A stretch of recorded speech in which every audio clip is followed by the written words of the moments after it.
have the floor, sir.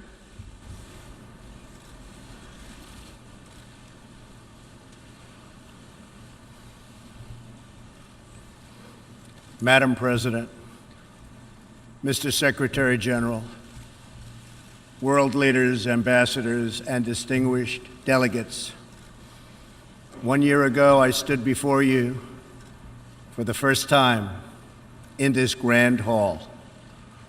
I addressed the threats facing our world, and I presented a vision to achieve a brighter future for all of humanity. Today I stand before the United Nations General Assembly to share the extraordinary progress we've made. In less than 2 years, my administration has accomplished more than almost any administration in the history of our country. America's so true.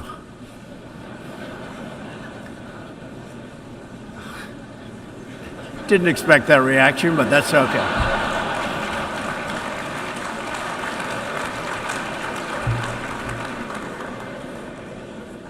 America's economy is booming like never before.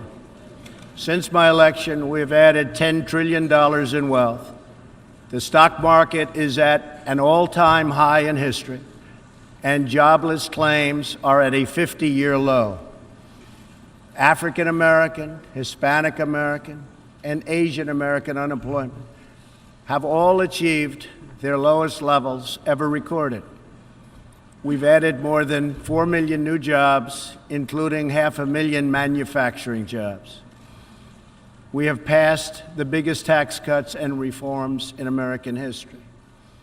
We've started the construction of a major border wall, and we have greatly strengthened border security.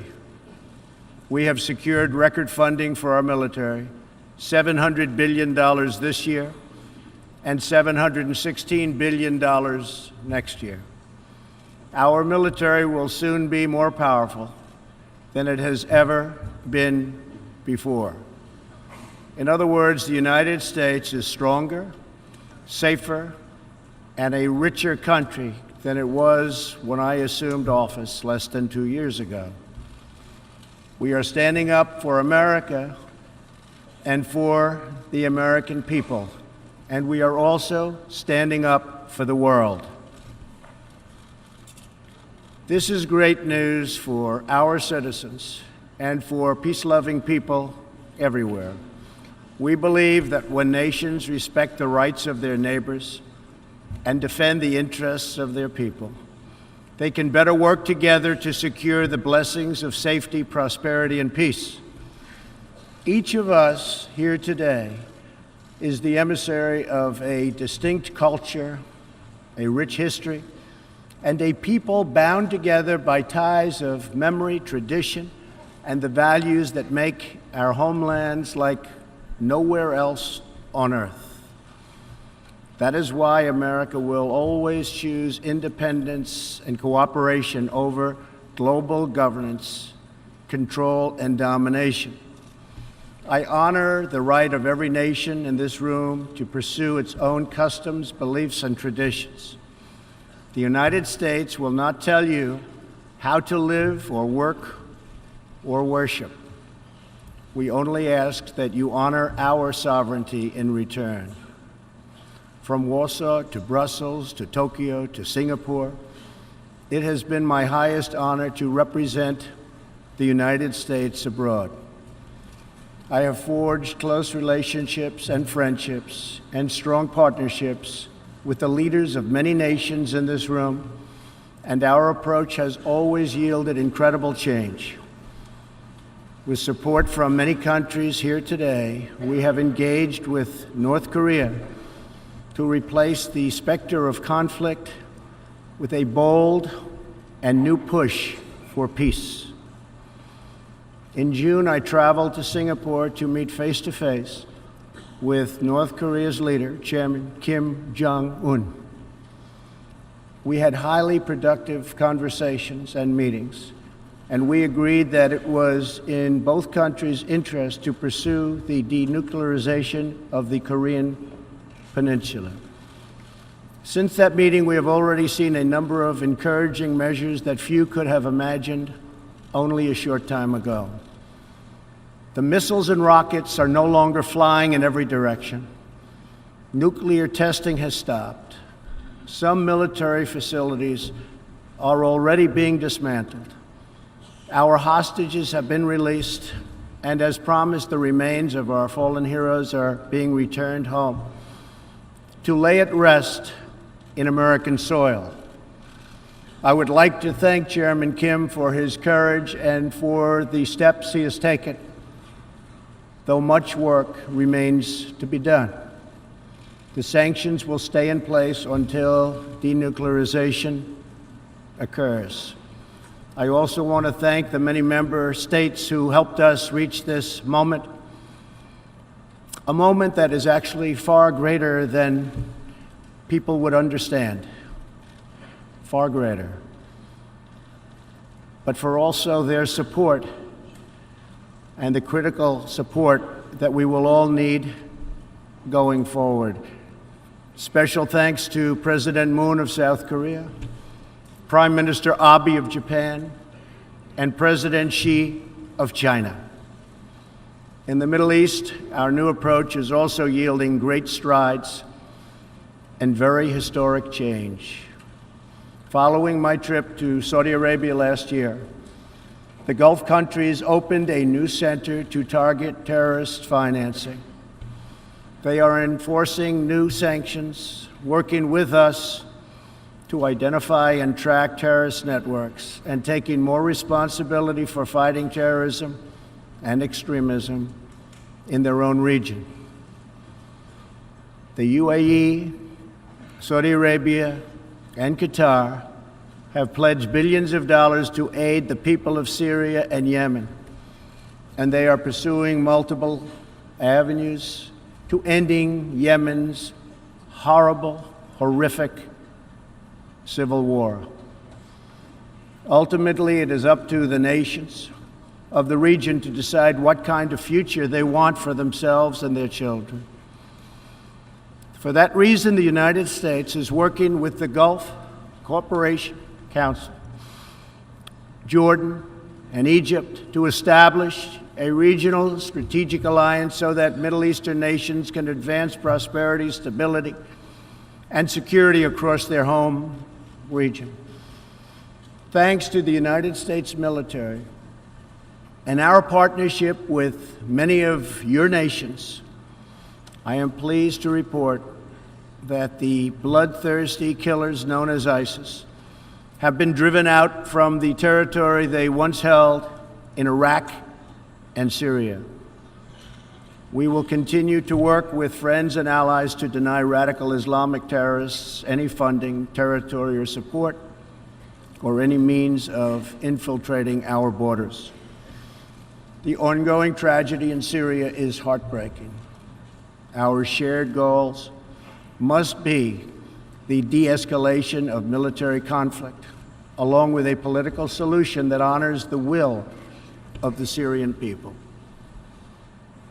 In this vein, we urge the United Nations-led peace process be reinvigorated. But rest assured, the United States will respond if chemical weapons are deployed by the Assad regime.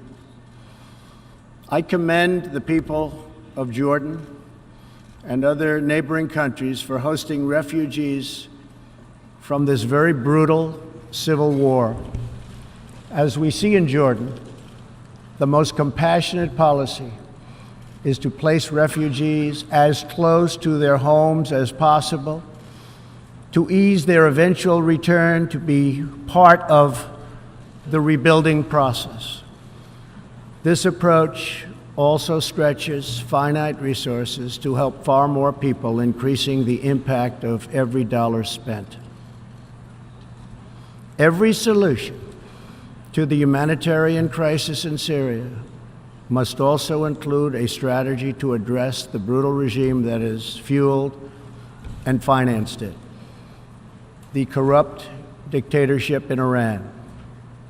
Iran's leaders sow chaos, death, and destruction. They do not respect their neighbors or borders or the sovereign rights of nations. Instead, Iran's leaders plunder the nation's resources to enrich themselves and to spread mayhem across the Middle East and far beyond. The Iranian people are rightly outraged that their leaders have embezzled billions of dollars from Iran's treasury, seized valuable portions of the economy, and looted the people's religious endowments, all to line their own pockets and send their proxies to wage war. Not good. Iran's neighbors have paid a heavy toll for the region's agenda of aggression and expansion. That is why so many countries in the Middle East strongly supported my decision to withdraw the United States from the horrible 2015 Iran nuclear deal and reimpose nuclear sanctions. The Iran deal was a windfall for Iran's leaders. In the years since the deal was reached, Iran's military budget grew nearly 40%. The dictatorship used the funds to build nuclear-capable missiles, increase internal repression, finance terrorism, and fund havoc and slaughter in Syria and Yemen. The United States has launched a campaign of economic pressure to deny the regime the funds it needs to advance its bloody agenda. Last month, we began reimposing hard-hitting nuclear sanctions that have been lifted under the Iran deal. Additional sanctions will resume November 5th, and more will follow. And we are working with countries that import Iranian crude oil to cut their purchases substantially. We cannot allow the world's leading sponsor of terrorism to possess the planet's most dangerous weapons. We cannot allow a regime that chants death to America and that threatens Israel with annihilation to possess the means to deliver a nuclear warhead to any city on earth. Just can't do it. We ask all nations to isolate Iran's regime as long as its aggression continues. And we ask all nations to support Iran's people as they struggle to reclaim their religious and righteous destiny. This year, we also took another significant step forward in the Middle East in recognition of every sovereign state to determine its own capital. I moved the U.S. Embassy in Israel to Jerusalem. The United States is committed to a future of peace and stability in the region, including peace between the Israelis and the Palestinians. That aim is advanced, not harmed, by acknowledging the obvious facts.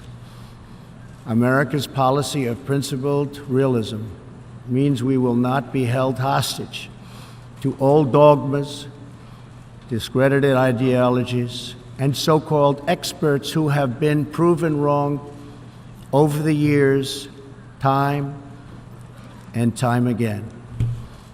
This is true not only in matters of peace, but in matters of prosperity.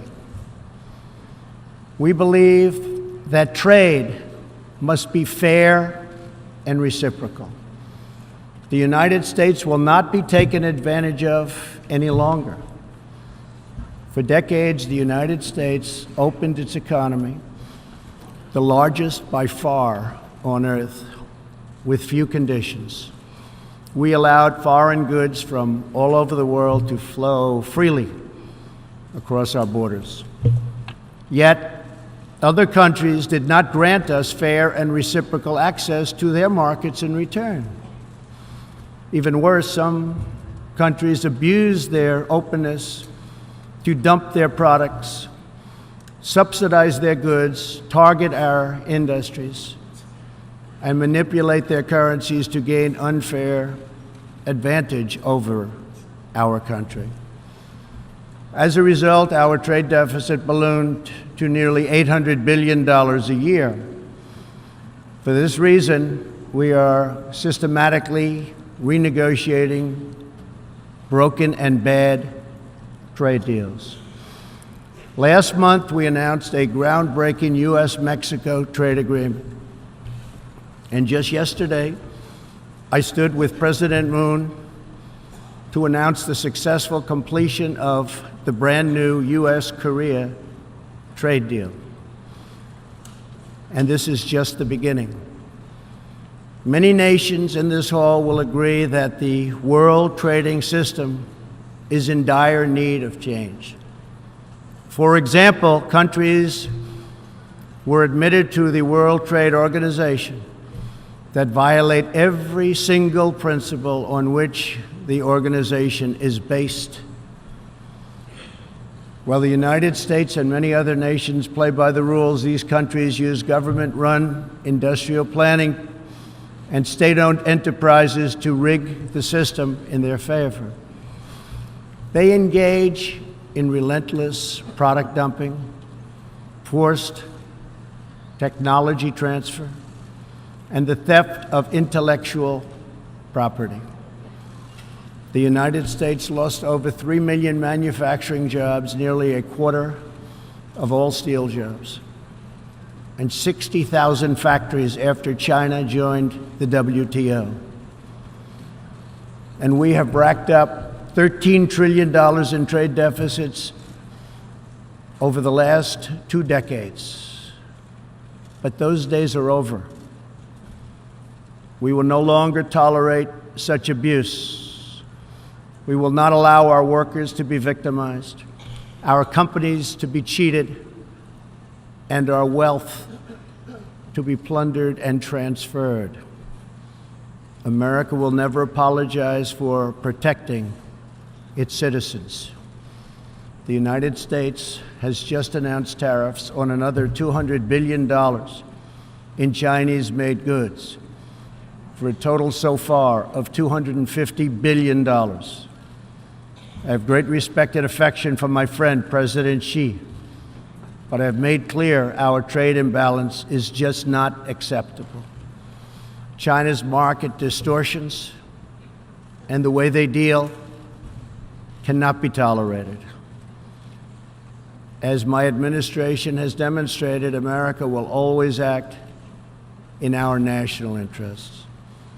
I spoke before this body last year and warned that the UN Human Rights Council had become a grave embarrassment to this institution, shielding egregious human rights abusers while bashing America and its many friends. Our ambassador to the United Nations, Nikki Haley, laid out a clear agenda for reform, but despite reported and repeated warnings, no action at all was taken. So the United States took the only responsible course. We withdrew from the Human Rights Council, and we will not return until real reform is enacted. For similar reasons, the United States will provide no support in recognition to the International Criminal Court. As far as America is concerned, the ICC has no jurisdiction, no legitimacy, and no authority. The ICC claims near universal jurisdiction over the citizens of every country, violating all principles of justice, fairness, and due process. We will never surrender America's sovereignty to an unelected, unaccountable global bureaucracy. America is governed by Americans. We reject the ideology of globalism, and we embrace the doctrine of patriotism. Around the world, responsible nations must defend against threats to sovereignty, not just from global governments, but also from other new forms of coercion and domination. In America, we believe strongly in energy security for ourselves and for our allies. We have become the largest energy producer anywhere on the face of the earth. The United States stands ready to export our abundant, affordable supply of oil, clean coal, and natural gas. OPEC and OPEC nations are, as usual, ripping off the rest of the world, and I don't like it. Nobody should like it. We defend many of these nations for nothing, and then they take advantage of us by giving us high oil prices. Not good. We want them to stop raising prices. We want them to start lowering prices, and they must contribute substantially to military protection from now on. We are not going to put up with it, these horrible prices, much longer.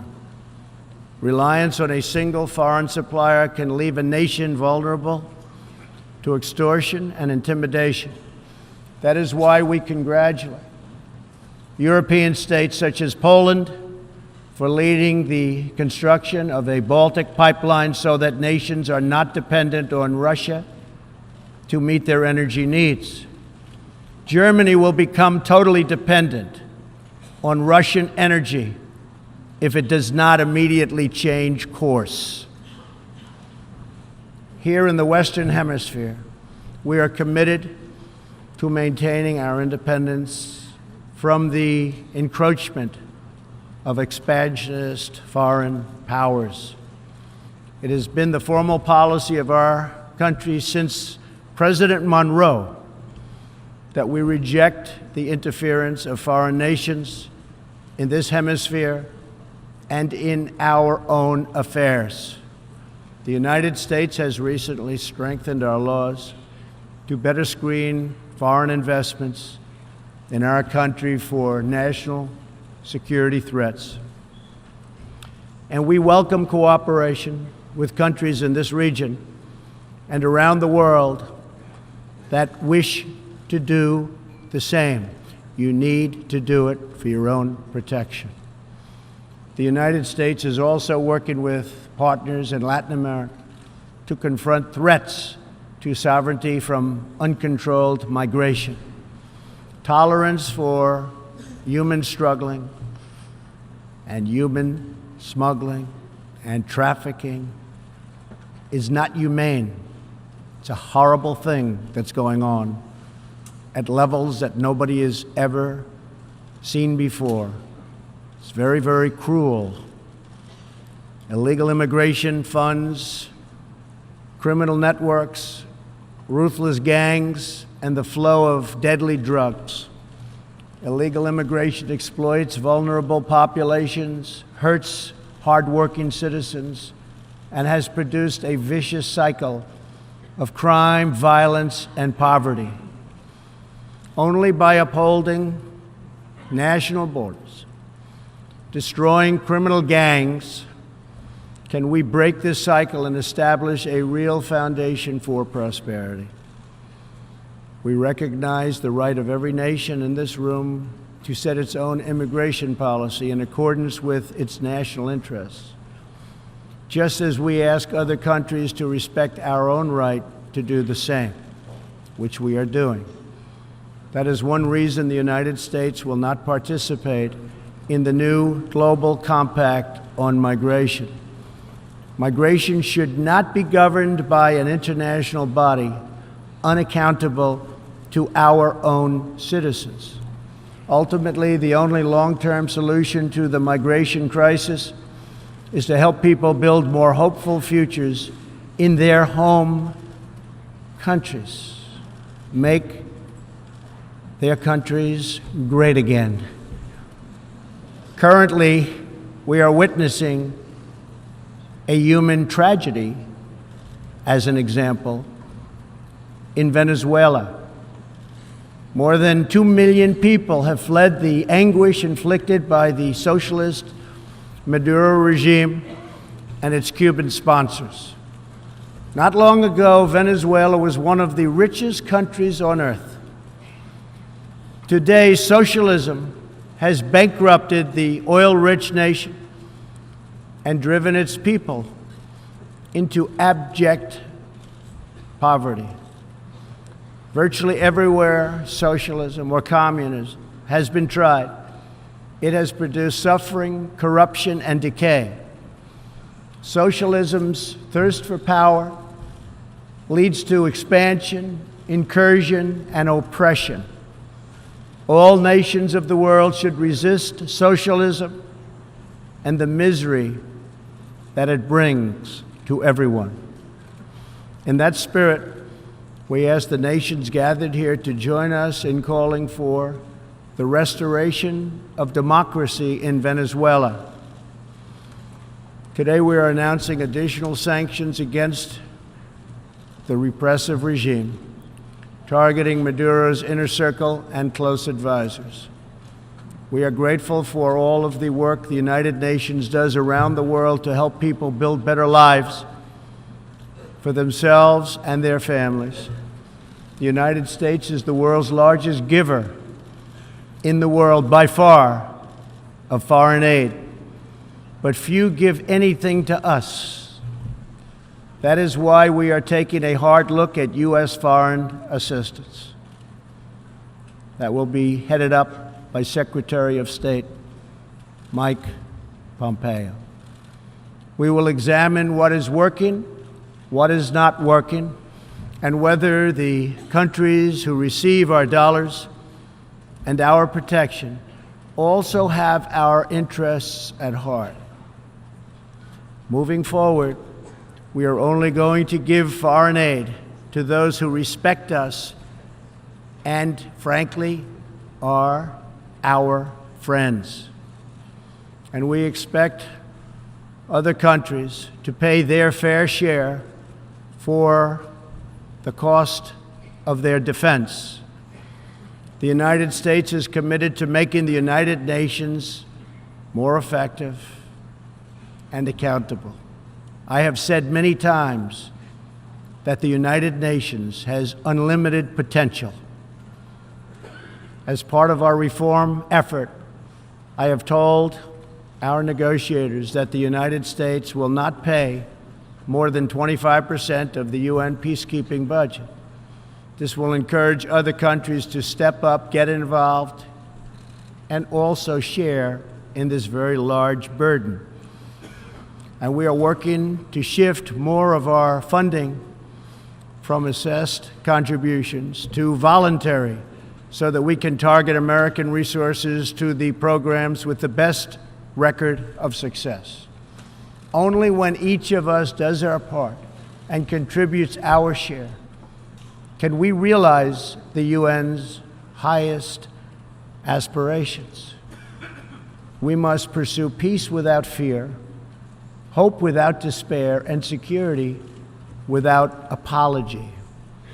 Looking around this hall, where so much history has transpired, we think of the many before us who have come here to address the challenges of their nations and of their times. And our thoughts turn to the same question that ran through all their speeches and resolutions, through every word and every hope. It is the question of what kind of world will we leave for our children, and what kind of nations they will inherit. The dreams that fill this hall today are as diverse as the people who have stood at this podium, and as varied as the countries represented right here in this body are. It really is something. It really is great, great history. There is India, a free society, over 1 billion people, successfully lifting countless millions out of poverty and into the middle class. There is Saudi Arabia, where King Salman and the Crown Prince are pursuing bold new reforms. There is Israel, proudly celebrating its 70th anniversary as a thriving democracy in the Holy Land. In Poland, the great people are standing up for their independence, their security, and their sovereignty. Many countries are pursuing their own unique visions, building their own hopeful futures, and chasing their own wonderful dreams of destiny, of legacy, and of a home. The whole world is richer. Humanity is better because of this beautiful constellation of nations, each very special, each very unique, and each shining brightly in its part of the world. In each one, we see awesome promise of a people bound together by a shared past and working toward a common future. As for Americans, we know what kind of future we want for ourselves. We know what kind of a nation America must always be. In America, we believe in the majesty of freedom and the dignity of the individual. We believe in self-government and the rule of law, and we prize the culture that sustains our liberty, a culture built on strong families, deep faith, and fierce independence. We celebrate our heroes, we treasure our traditions, and above all, we love our country. Inside everyone in this great chamber today, and everyone listening all around the globe, there is the heart of a patriot that feels the same powerful love for your nation, the same intense loyalty to your homeland, the passion that burns in the hearts of patriots and the souls of nations has inspired reform and revolution, sacrifice and selflessness, scientific breakthroughs, and magnificent works of art. Our task is not to erase it, but to embrace it, to build with it, to draw on its ancient wisdom, and to find within it the will to make our nations greater, our region safer, and the world better. To unleash this incredible potential in our people, we must defend the foundations that make it all possible. Sovereign and independent nations are the only vehicle where freedom has ever survived, democracy has ever endured, where peace has ever prospered. And so we must protect our sovereignty and our cherished independence above all. When we do, we will find new avenues for cooperation unfolding before us. We will find new passion for peacemaking rising within us. We will find new purpose, new resolve, and new spirit flourishing all around us, and making this a more beautiful world in which to live. So together, let us choose a future of patriotism, prosperity, and pride. Let us choose peace and freedom over domination and defeat. And let us come here to this place to stand for our people and their nations, forever strong, forever sovereign, forever just, and forever thankful for the grace and the goodness and the glory of God. Thank you, God bless you, and God bless the nations of the world. Thank you very much. Thank you.